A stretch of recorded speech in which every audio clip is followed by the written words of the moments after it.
जस्तै युनिक मैले मेरो थिमको नामको रिलेटेड प्रिफिक्स राखेको युनिक अनि कन्सेप्टहरू नआउनु लागि भनिन्छ होइन। अनि यसमा अर्को ट्विस्ट चाहिँ के छ भने कुनै पनि थर्ड पार्टी सिएसएस जाभास्क्रिप्टहरू चाहिँ हामीले इन्क्यु गरेको छौँ भने त्यसको ह्यान्डल नेम चाहिँ प्रिफिक्स नगर्दा हुन्छ। त्यो चाहिँ जस्तै यसमा चाहिँ त्यो सिएसएसलाई प्रिफिक्स गरेको छ नि होइन। तर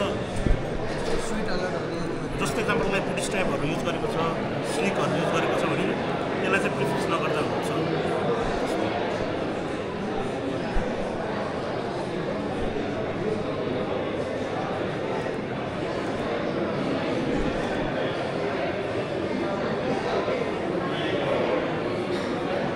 जस्तै यो स्वाइप कोड छ यसलाई प्रिफिक्स गरेको छैन नि, अरूलाई नोटोम्याग प्रिफिक्स गरेको छ, तर यो ह्यान्डल नेमलाई चाहिँ प्रिफिक्स गरेको छ। यो गर्नुको रिजन चाहिँ के हो भने यो जेक्वेरी यो सिएसएस फ्रेमवर्क चाहिँ अरू प्लगइनहरू युज गरेको छ। एउटै प्रिफिक्स युज गऱ्यो भने चाहिँ एकचोटि मात्र लोड हुन्छ। एउटा प्रिफिक्स नेम एउटै छ भने एकचोटि मात्र लोड गर्ने, मल्टिपलचोटि एउटै रिसोर्सेस लोड हुन्छ। त्यो गर्नको लागि चाहिँ प्रिफिक्स नगरेर त्यो चाहिँ आउन सक्छ, तर त्यसको लागि चाहिँ फिक्स गर्नु नर्मली फेरि तपाईँको एउटा सोच्नु स्पिड अप्टिमाइजेसनको कुराहरू तपाईँको बुट स्ट्र्याप नै तपाईँ अब जस्तै 5वटा प्लगइन गर्नु सक्छ। बुट स्ट्र्याप 6चोटि बुट स्ट्र्याप चाहिँ लोड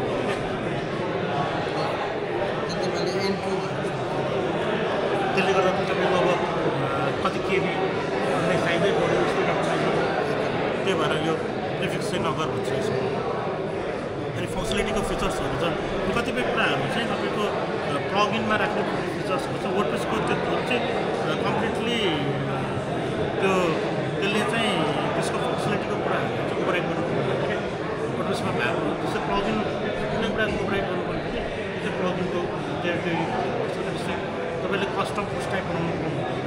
कस्टम मेटाफिल्डहरू बनाउनु पर्दैन। कस्टम मेटाफिल्ड चाहिँ बनाउनुपर्छ, तर एउटा दुईवटा छ।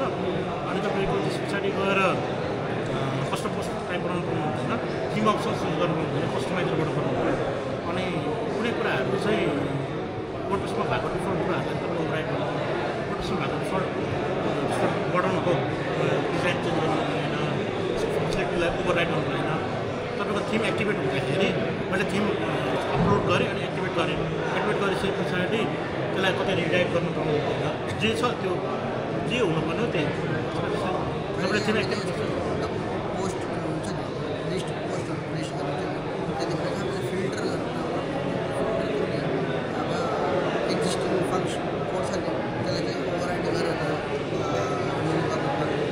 थिमबाट पाएँ प्लगइनै बनाउनुपर्छ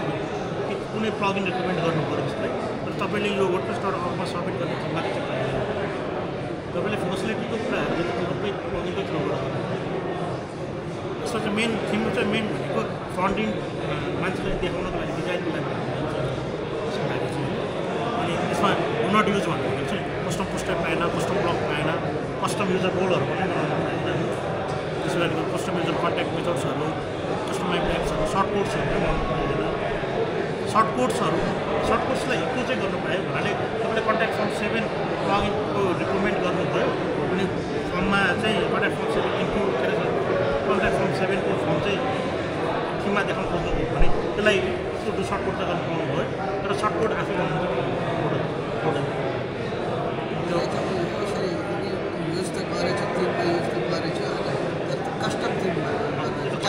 कस्टम थिममा आफूले तर वर्डप्रेस.org मा सबमिट गर्ने थिम वर्डप्रेस.org मा सबमिट गर्ने थिमको रोल चाहिँ कस्टम र त्यो गर्न पाइयो। अनि त्यो functionality that is not related design and presentation चाहिँ ओभरराइड चाहिँ गर्न पाइयो कुनै पनि फङ्सनालिटी। अनि म्याक्सिममले मेजर फङ्सनालिटी चाहिँ कस्तो हुन्छ भने मैले यो एक्टिभेट गरेँ नि, एक्टिभेट गरिसके पछाडि रिडाइरेक्ट गरेर यो थिमको डिटेल पेजमा पुऱ्याइदिन्छ। कतिपय अथरले यो पेजमा पुऱ्याइदिन्छ अरे होइन, त्यो चाहिँ गर्नु पर्दैन। एक्टिभेट गर्दाखेरि यही पेजमा हुनु पऱ्यो। अनि यसरी सानो यहाँ माथि सानो नोटिसहरू त देखाउनु पायो, तर फेसिलिटी ओभरराइड चाहिँ गर्नु पाएन। अनि त्यस पछाडि गएर अरू कुराहरू अनि के अरे वर्क बेस टिममा चाहिँ के सोध्नुहुन्छ यति सकेन ए हुन्छ त्यो आउनु बाँकी छ नेमिङ स्पेलिङ र ट्रेडमार्क जस्तै वर्डप्रेस नाम गरेको थिम राख्न पाइएन कुनै पनि 20 अथवा थिम नाम गरेको राख्न पाइएन अरू पनि कुनै जस्तै अरूको ट्रेडमार्क रिलेटेड हुन्छ कमर्सहरू स्ट्यापहरू त्यस्तो अरूले ट्रेडमार्क गरिसकेको नाम चाहिँ युज गर्न पाइएन होइन अनि कुनै पनि वर्डप्रेसको स्पेलिङ वर्डप्रेस भनेको चाहिँ पनि लेखेको छ हुन्छ त्यसको करेक्ट स्पेलिङ हुनु पऱ्यो WP क्यापिटल भागै हुनु पऱ्यो होइन अनि ल्याङ्ग्वेज इन्टरनेसनलाइजेसन हुन्छ कुनै पनि स्ट्रिङ PHP कोडहरूमा कुनै पनि स्ट्रिङ छ टेक्स्ट छ भने त्यो चाहिँ ट्रान्सलेसन रेडी हुनै पऱ्यो अनि फाइल्सहरू भयो फाइल्सहरू चाहिँ अनवान्टेड फाइल्सहरू भएन अनवान्टेड कमेन्टेड कोडहरू राख्न पाइएन अनि अनवान्टेड फाइल्सहरू राख्न पाइएन कुनै पनि कोड चाहिँ त्यहाँ एजुकेसन कोड छैन भने कोडहरू राख्न पाइएन अनवान्टेड कोड अनवान्टेड फाइल्सहरू राख्न पाइएन अनि यो SVN गीतहरूको त्यो भजनको कोडहरू त्यस्तो केही राख्न पाइएन अनि कुनै पनि रिमोटबाट एक्सेस हुने URL राख्न पाइएन जस्तै बुटस्ट्र्याप मैले बुटस्ट्र्याप अथवा गुगल फन्ट्सहरू मैले राख्छु भने त्यो लोकल्ली होस्टेड हुनु पऱ्यो अनि त्यस पछाडि गएर style.csको गाइडलाइन्सहरू हुन्छन् जस्तै तपाईँको थिम नेम लेख्ने टेक्स्ट डोमेनको नाम लेख्ने त्यसरी गरेर भर्जनहरू लेख्ने त्यो स्ट्यान्डर्ड अनुसार फलो गरेको हुनु पऱ्यो अनि यो थिम URI अप्सनल छ अथर URI अप्सनल छ त्यो नभए पनि हुन्छ तर हुनुपर्ने कुराहरू चाहिँ हुनै पऱ्यो होइन readme.txt चाहिँ भ्यालिड हुनु पऱ्यो अनि त्यसमा लाइसेन्सको कुराहरू चाहिँ इन्क्लुडेड हुनु पऱ्यो अनि हुँदैन तपाईँले readme.txt-मा त तपाईँले चेन्ज लग पनि राख्नुपर्छ चेन्ज लगमा एकै भर्जनमा धेरै चेन्ज लग होला त्यसले लिङ्कहरू फरक पर्छ तर करेक्ट जस्तै तपाईँले लाइसेन्सिङहरूको डिक्लेरेसन चाहिँ राम्रोसँग गर्नु अनि थर्ड पार्टी लाइब्रेरिजहरू युज गर्दाखेरि चाहिँ त्यो कतिपय कुराहरू चाहिँ WordPress.org-मै हुन्छ जस्तै तपाईँले मेसिनरी इन्क्लुड गर्दाखेरि चाहिँ लोकल फाइलबाट गर्न पाइएन त्यो चाहिँ तपाईँले आफ्नो WordPress.org-मै स्क्रिप्ट अनि मेसिनरी युज गर्नु WordPress.org-कै अथवा WordPress-को आफ्नो इन्क्लुड भएको कोड हुनु पऱ्यो होइन त्यो चाहिँ जेक्वेरीहरू चाहिँ लिस्ट अफ डिफल्ट स्क्रिप्ट्सहरू चाहिँ यही छ कुन चाहिँ तपाईँले WordPress-कै फाइलबाट गर्न मिल्छ भनेर चाहिँ यही लिस्ट छ त्यो लिस्ट चाहिँ तपाईँले आफूले लोकल्ली होस्ट गरेर पाउँदैन त्यो चाहिँ तपाईँको त्यो WordPress-कै फाइलबाटै इन्क्लुड हुनु पऱ्यो यो फाइल यति लिस्टमा भएको छ जेक्वेरी चाहिँ अटो इन्क्लुड हुन्छ होइन अरू कुराहरू मेसिनरीहरू यिनीहरू चाहिँ तपाईँले इन्क्लुड त गर्नु पऱ्यो तर तपाईँले आफ्नो उबाट होइन कि त्यो तपाईँले इन्क्लुड स्क्रिप्ट त्यो नाम राखेर चाहिँ अटो इन्क्लुड भएको छ अनि त्यस पछाडि गएर स्क्रिनसटको पनि रुल्स छ जस्तै तपाईँको स्क्रिनसट चाहिँ 4:3 रेसियोको हुनु पऱ्यो अनि म्याक्सिमम साइज 1200/900 पिक्सल हुनु पऱ्यो अनि सकेसम्म त्यो चाहिँ अप्टिमाइज हुनु पऱ्यो त्यो अप्टिमाइज हुनु पऱ्यो जस्तै फाइलको साइजले चाहिँ फरक पार्दैन तपाईँको 500 MB भयो पनि 500 KB भयो पनि त्यसले पर्दैन तर तपाईँको जति धेरै साइजको भयो त्यति मान्छेले अपलोड गर्न गाह्रो हुन्छ नि त्यही भएर त्यो चाहिँ आफूले सोच्नुपर्ने हो तर यो डाइमेन्सन चाहिँ बाई रुलमै पऱ्यो होइन अनि त्यसपछि स्क्रिनसट चाहिँ नर्मल्ली जे पाइते राख्नु पाएन मेरो थिम चाहिँ मान्छेले अपलोड गरिसकेपछि बाई डिफल्ट जे देख्छ नि त्यही जस्तो हुनु पऱ्यो अथवा त्योसँग रिलेटेड मैले कुनै सेटिङ चेन्ज गर्दाखेरि देखिने कुरा चाहिँ हुनु पऱ्यो जस्तै मान्छेले चाहिँ कस्तो हुन्छ भने कस्तो राखेर हुन्छ पहिले चाहिँ यो लोगो मात्र राखेर हुन्छ क्या त्यस्तो कुरा राख्नु भएन यसरी नै त्यो थिमको डेमोमा देखिने जस्तो कुराहरू चाहिँ राख्नु पऱ्यो स्क्रिनसटमा चाहिँ त्यो पनि पाइयो बाई डिफल्ट जे हुन्छ त्यस्तो एडिटेड जस्तै एक्जाम्पललाई तपाईँले भन्नुभएको क्वेसनको पपअपको एउटा मात्र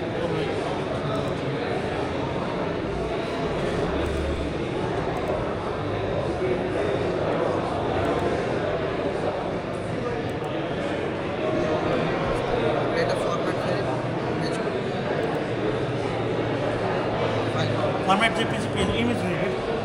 WPP भयो पनि भयो जस्तै यो छ नि यो पाइएन क्या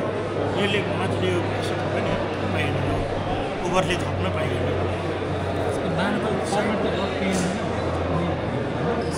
.png.jpg स्क्रिनसट नै हुनु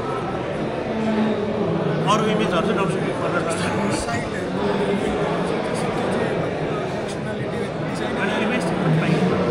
बाई डिफल्ट तपाईँको त इभेन्ट ट्रिगर गरिसकेको छ त्यो त नराखेको कुनै पनि अथरले देला तर पाइँदैन अनि यो हुनैपर्छ जस्तै WP head immediately before heading close यो फङ्सनहरू चाहिँ हुनैपर्ने अनि बडी ओपन अहिले नर्मली यो वर्डप्रेस कतिवटा आएको हो यो छुट्याएर हुन्छ यो चाहिँ इमिडिएटली आफ्नो बडी ट्याग हुनै पऱ्यो कतिले चाहिँ बडी ट्याग ओपन गर्छ अनि एक दुईवटा फङ्सनहरू लेख्छ अनि त्यस पछाडि यो फङ्सन राखिरहेको हुन्छ यो पनि पाइएन होइन अनि स्ट्यान्डर्ड टेम्प्लेट फाइल हुनै पऱ्यो होइन छ भने अब छैन भने त तर हेडरलाई चाहिँ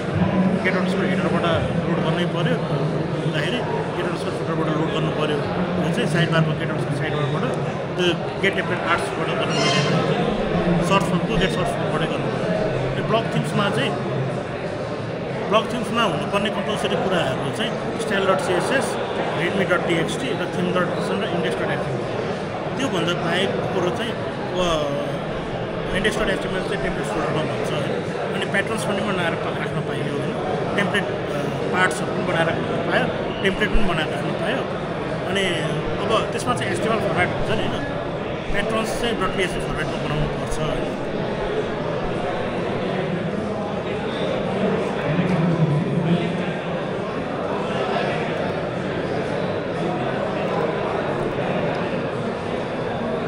अनि यसमा मैले देखेको मेजर मान्छेले गर्ने गल्ती चाहिँ के हुन्छ भने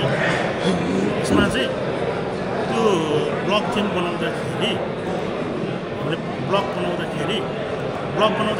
थिम बनाउँदा के गर्छौँ भने हामीले ब्याकइन्डमा गएर बनाउनु हो नि त पहिला त ब्याकइन्डमा गएर बनाउँछौँ अनि ब्याकइन्डमा बनाइसके पछाडि त्योलाई चाहिँ कोड कपी गरेर फाइलमा ल्याएर राख्छौँ क्या अनि ब्याकइन्डमा बनाउँदाखेरि चाहिँ हाम्रो एउटा मेन कन्टेनरलाई चाहिँ मेन ट्याग डिफाइन गर्नुपर्छ क्या मान्छेले के गर्छ त्यो गर्दैन होइन अनि त्यसले गर्दा चाहिँ स्क्रिप्ट कन्टेन्टले काम गर्दैन क्या अनि त्यो मेन ट्याग राख्यो भने चाहिँ त्यसरी मेन ट्याग हुन्छ मेन ट्याग राखेको चाहिँ script content by default load हुन्छ क्या यो उसमा चाहिँ अनि यो टेम्प्लेट्सहरू चाहिँ HTML फाइलमा हुन्छ होइन यो अनि अर्को कुरा मेजर देख्ने कुरा चाहिँ मैले प्याटर्न्समा चाहिँ PSP फर्मेटमा हुन्छ अनि प्याटर्न्समा भएको कुराहरू चाहिँ टेक्स्टहरू चाहिँ यत्तिकै स्ट्रिङ्सहरू चाहिँ यत्तिकै राखेको हुन्छ क्या यसलाई स्केप गरेर हुँदैन यो चाहिँ ट्रान्सलेसन स्केप नगरे पनि हुन्छ होइन ट्रान्सलेसन रेडी चाहिँ बनाउनुपर्छ क्या जस्तै यही कुरामा अन्डरस्कोर एक्स अथवा अन्डरस्कोर भन्ने चाहिँ राख्नैपर्छ है त्यो चाहिँ ट्रान्सलेसन रेडी चाहिँ बनाउनैपर्छ त्यो भएको स्ट्रिङ्सहरूलाई चाहिँ अनि म्याक्सिममले छुटाउने चाहिँ अब ब्लक थिममा चाहिँ केही पनि हुँदैन गर्नुपर्ने काम चाहिँ सबै ब्लक बनाउने ब्याकएन्डमा ब्लक बनाउने अनि त्यसलाई कपी गरेर राखिदिने हो अनि इमेजलाई चाहिँ अब त्यसमा त युआरएल आइरहेको हुन्छ नि त लोकलको युआरएल आइरहेको हुन्छ अन्त युआरएललाई चाहिँ यो लोकलबाट लोड हुने युआरएल राख्नै पऱ्यो गेट टेम्प्लेट डिरेक्टरी युआरएल राख्नै पऱ्यो अनि इमेजहरू एसएसभित्र होस्ट गरिदिने अथवा इमेज पनि होस्ट गर्नु पऱ्यो थुप्रै नि युआरएल त राख्नु पर्दैन थर्ड पार्टी युआरएल राख्नु पर्दैन यहाँ होस्ट गर्ने इमेजहरू पनि यसरी नै यहीँ राख्दिनँ किनमै तर राखिसकेपछि यो readme.txt भन्ने फाइलमा चाहिँ त्यो सबै लाइसेन्सिङ यसरी डिफाइन गर्नुपर्छ इमेजको पनि कहाँबाट त्यसको सोर्स युआरएल अनि त्यसको लाइसेन्स के हो यहाँ के भनेको छ नि यहाँ सबै इमेजेसको चाहिँ लाइसेन्स चाहिँ CC0 लाइसेन्स भनेको छ नि लाइसेन्सको युआरएल दिएको छ अनि प्रत्येक इमेजको चाहिँ सोर्स युआरएल दिएको छ नि कहाँबाट लेख्नु अनि हामीले अथरले के गर्छौँ भने यो र पिक्सल इमेज पनि भ्यालिड भन्नाले त्यसले सोर्स गरेको युआरएल र त्यो उसले युज गरेको इमेज पनि सेम छ कि छैन पनि चेक गर्छौँ होइन यसरी पनि चेक गर्छौँ अनि यसको लाइसेन्स के भनेको छ त्यो पनि GPL कम्पेटेबल हो कि होइन भनेर पनि भेरिफाई गर्नुपर्छ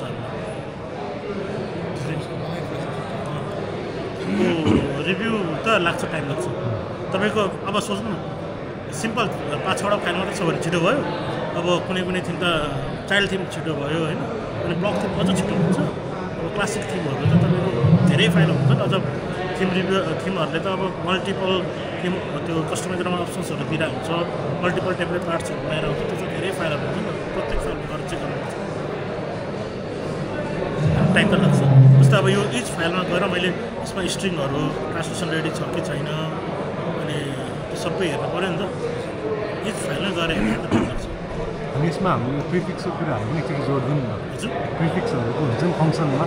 अनि त्यो अरूसँग म्याच हुन मिल्ने नमिल्ने त्यतिले प्रिफिक्स चाहिँ नर्मल्ली हाम्रो थिम रिलेटेडै हुनु पऱ्यो थिमको नाम रिलेटेड हुनु पऱ्यो त्यही भएर त्यस पछाडि चाहिँ म्याच हुँदैन नि त त्यस्तै हो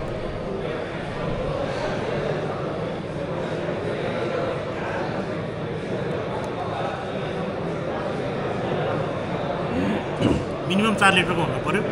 अनि थिमको नाम पनि अचेल त मिनिमम 3 लेटर्सको हुनै पऱ्यो भने 3 लेटर्सको नपाउने हो भने 4 लेटर्सभन्दा माथि हो कि त्यो चाहिँ के छ 3 लेटर्स मिनिमम हुनुपर्ने हो कि त्यस्तो के छ एउटा होइन अनि प्रिफिक्स पनि मिनिमम 4 लेटर्सको हुनै पऱ्यो अनि युनिक हुनु पऱ्यो अनि त्यो चाहिँ फेरि सबैतिर एउटै प्रिफिक्स युज गर्नु पऱ्यो सबै फङ्सनमा सबै भेरिएबल जस्तै एउटा फङ्सनमा एउटा प्रिफिक्स अर्को फङ्सनमा अर्को प्रिफिक्स युज गर्नु पाइँदैन सबैतिर एउटै हुनु पऱ्यो अनि फङ्सन्स तपाईँको नेम स्पेसेसहरू क्लासको नामहरू अनि भेरिएबल्स ग्लोबल भेरिएबल्स अनि ग्लोबल भेरिएबल पायो त्यो गर्नै पऱ्यो लोकल भेरिएबल पऱ्यो तर ग्लोबलमा चाहिँ गर्नै पऱ्यो अप्सन्सहरूमा गर्नै पऱ्यो कन्सटेन्ट्सहरूमा पनि पऱ्यो सबैमा गर्नु पऱ्यो अनि ह्यान्डल्सहरूमा जस्तै हामीले इन्क्यु गर्दाखेरि ह्यान्डल नेम लेख्छौँ नि त्यसमा पनि पऱ्यो तर एउटा मात्र त्यसमा चाहिँ यदि थर्ड पार्टी रिसोर्सेस युज गरेको छ third party CSS jQuery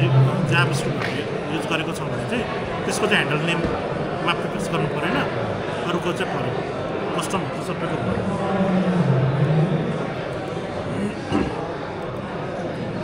normally रिक्वायरमेन्टहरू यिनीहरू नै हो होइन अनि अर्को भनेको त्यो अहिले मल्टिपल थिम अथवा एकाउन्टको पनि सोध्नु होला त्यही हो लाइसेन्सिङको मैले अघि भनिसकेँ जिपिआर कम्पेटिबल हुनु पऱ्यो साथसाथै त्यो आफ्नो थिम मात्र होइन कि मान्छेले कस्तो हुन्छ भने थिम डेभलपमेन्ट कम्पनी हुन्छ नि उनीहरूले त थिम बनाएर बेच्ने हुन्छ नि त्यो कम्पनीहरू त मल्टिपल थिम्सहरू बेच्छ नि मल्टिपल ठाउँबाट पनि बेच्न सक्छ नि होइन अनि त्यो केसमा चाहिँ कस्तो हुन्छ भने हामीले उनीहरूले बेचेको ठाउँमा पनि हेर्छौँ क्या उनीहरूले बेचेको साइट्सहरूमा पनि उनीहरूले बेचिरहेको थिम चाहिँ जिपिएल कम्पेटिबल भनेर डिक्लेयर छ कि छैन जस्तै थिम फरेस्टमा सबै कुरा जिपिएल कम्पेटिबल हुँदैन क्या मैले त एउटा फ्री थिम चाहिँ प्रोफेसनल अगमा राख्न सक्छु अनि प्रो थिम चाहिँ थिम फरेस्टमा राख्न सक्छु होइन अनि थिम फरेस्टमा त्यो थिम चाहिँ जिपिएल कम्पेटिबल हो भनेर डिक्लेयर गर्नुपर्छ क्या डिक्लेयर गरेको छैन भने त्यो नन जिपिएल कम्पेटिबल हुन्छ क्या अनि त्यो भएपछि यता फ्री थिम एप्रुभ हुन्छ किनभने मेरो थिम मैले आफ्नो सेम अथरले बेचिरहेको थिम चाहिँ जिपिएल कम्पेटिबल छैन त्यही थिम हुनुपर्छ भन्ने पनि छैन मैले आस्ट्रा थिम बनाएँ त उता एक्सवाइजेड भनेर थिम बेचिरहेको छु फरेस्टबाट भने अथवा त मै हो नि त मैले उता बेचेको अर्को थिम पनि जिपिएल कम्पेटिबल छैन भने पनि उता एप्रुभ हुँदैन क्या जस्तै अब मैले यता वर्डप्रेस.org-मा थिमै नहालेर मैले थिम बनाएर ठुलो थिम त मैले बेच्न पाउँछु त्यो त यो त फेरि फ्री थिमको लागि मात्र हो नि त वर्डप्रेस.org-को थिमको मात्र रिक्वायरमेन्ट हो नि त अब जस्तै अब मानौँ मैले एबिसी भन्ने थिम चाहिँ बनाएर वर्डप्रेस.org-मा हालेँ एबिसीको प्रो चाहिँ निकालेर मैले अरू थिममा राखेँ होइन अब त्यो त्यहाँ त्यो राखेको प्रो पनि कम्पेटिबल हुनैपर्छ उता वर्डप्रेस.org-मा फ्री राखेको छ भने कुनै थिम राखेको थिमको प्रो भन्ने चाहिँ यसकै हुनुपर्छ भन्ने पनि छैन जस्तै मैले कस्तो हुन्छ नि यहाँ हेर न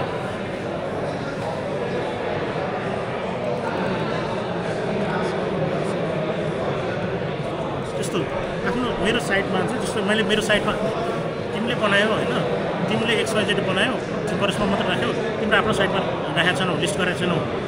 भने त मलाई थाहा पाउँदैन तिमीले त्यो थिम छ तर मैले गएर चेक गर्दा तिम्रो साइटमा हो नि त तिम्रो साइटमा तिमीले एबिसी भन्ने थिम चाहिँ फ्री बनायो त्यसको प्रो चाहिँ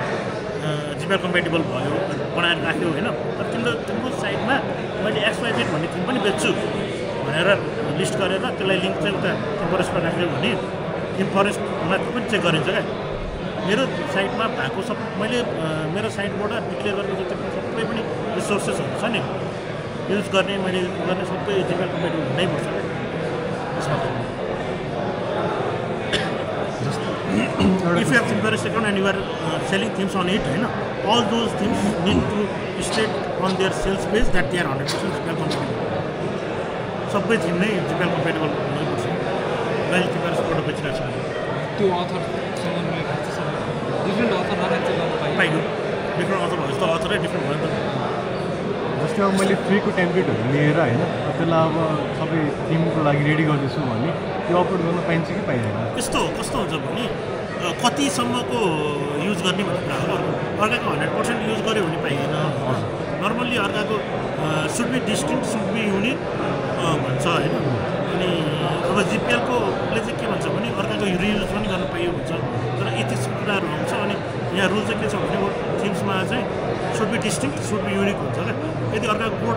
कतिसम्म कोड युज गरेको छ भन्ने कुरा एउटा कुनै एउटा फङ्सनको लागि गरेको छ भने पाइयो होइन तर उसले त कम्प्युटर